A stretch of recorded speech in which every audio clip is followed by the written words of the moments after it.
Thank you, Bill, and it's a great honor to return once again to the Christchurch Forum, which I had the pleasure of doing throughout the years. I want to pick up on Josh's observation first about the fact that we have developed here in Cincinnati what I call a strong developer form of government, not a strong mayor form of government, but a strong developer form of government. And you might ask yourself, in a leading council manager city historically in the country, how is it that we have a strong developer form of government?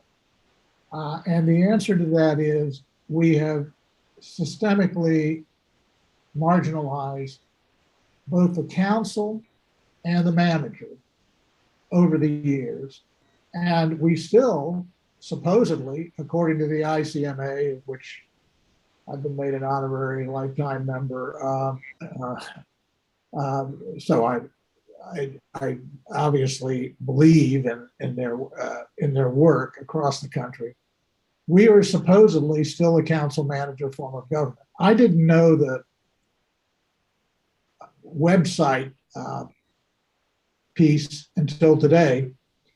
The problem is, I think for us with the topic of today, which is what should the new mayor and somebody threw in council going to do, and should they do, what should be their highest priority? And I've got a terrific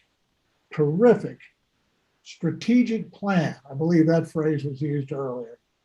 And that is, let's actually revitalize the council manager form of government that we supposedly have. And I think Cincinnatians, and Bill knows I've been involved with a lot of reforms long before I was a lawyer and since I've been a lawyer over the years.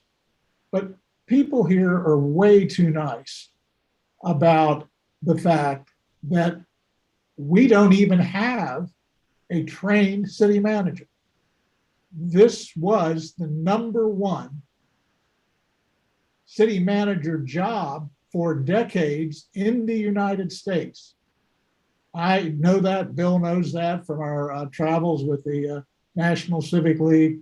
And somehow, without a whimper, we let the mayor put in a solicitor who isn't trained as a city manager, at least not to my knowledge, and into the manager position. And the city council, which is marginalized by that, never said a word.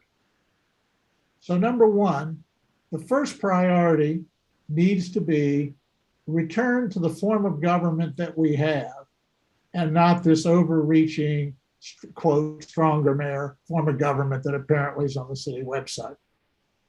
And hey, look, I know I sound like an old guy returning soup that's not warm enough at a delicatessen. I seem irritated by this, and hey, you know why? I am because I had the pleasure the last 10 years of Murray's life of 94 to 104. He lost a little steam at age 100, I'll give you that. But at 94 to 104, I know what Murray and Agnes, and as a duo, wanted to commit to the kind of form of government we have. And I hate it that we haven't done anything about this. Just because the Enquirer doesn't write about it, just because people don't get to, just because we're together in our nice groups and are neutralized. So #1 priority, get an actual world-class city manager in the city manager position. And you will find across the country that that's the best way to cut corruption. There's a downside to it because the mayor, whoever he or she might be, can't get what they want immediately. So why, when I'm an environmental lawyer and I've spent all these years doing environmental law, would I be talking about the form of government that we have? And it's because my observation as somebody who, before I unfortunately had to sue the city and the county and on the sewers, on behalf of, by the way, Marilyn Wall and the Sierra Club. But before that, I provided tremendous amount of public civic input into the infrastructure of the city. And I know the reason we were successful, not just because of Michelle's dear old friend and my old friend, late David Crowley, who was a vice mayor during part of that time, but because we had an actual professional manager who ran the city in a professional way, not to meet the development whims of whoever happened to be in political power. So now, how do the sewers, which is the second thing that ought to be done, fit into this?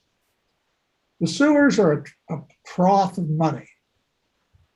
And the people that feed at that trough, whoever they are, have a vested interest in maintaining a system that nobody thinks works.